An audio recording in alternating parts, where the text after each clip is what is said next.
Országos gyásznap van ma Szerbiában. A köztársasági kormány a péntek éjjel lezuhant helikopter 7 áldozata miatt rendelt el.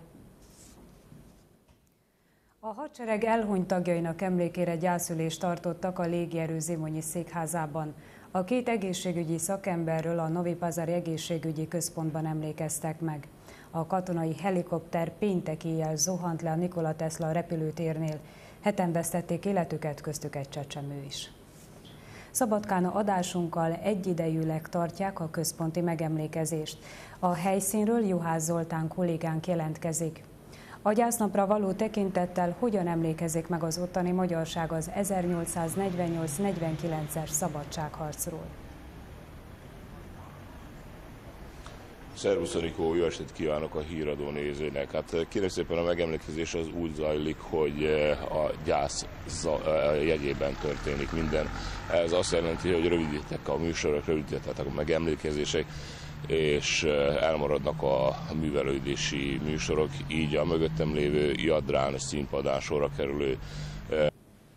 Budapesten ma reggel 9 órakor a Kossuth téri zászlófelvonással kezdődött meg a március 15-i ünnepi rendezvénysorozat.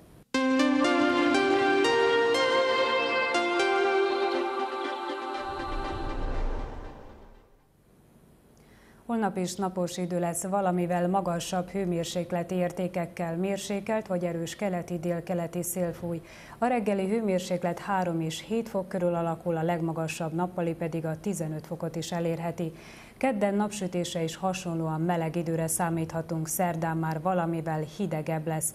Többnyire marad a napos idő, Vajdaság keleti részén pedig csapadék is előfordulhat.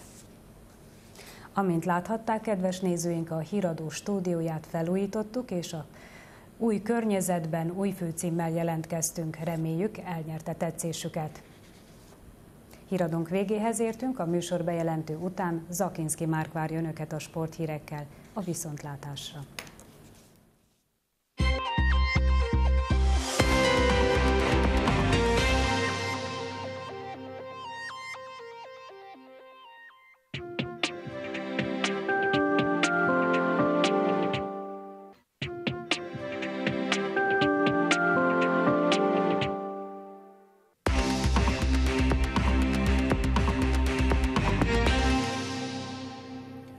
Üdvözlöm Önöket! Gond nélkül kezdte meg a címvédést Novák Djokovic Indian Wellsben. A világ első az egyetlen szerbiai játékos a férfi mezőnyben, míg a nőiben Jelena Jankovic és Anna Ivanovic van még játékban.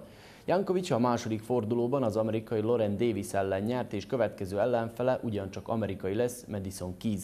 A férfi mezőnyben is ma kezdődik a rájátszás. Az eredményekről a TV Sportban értesülhetnek. Számítunk a figyelmükre fél 11-kor is. A viszontlátásra!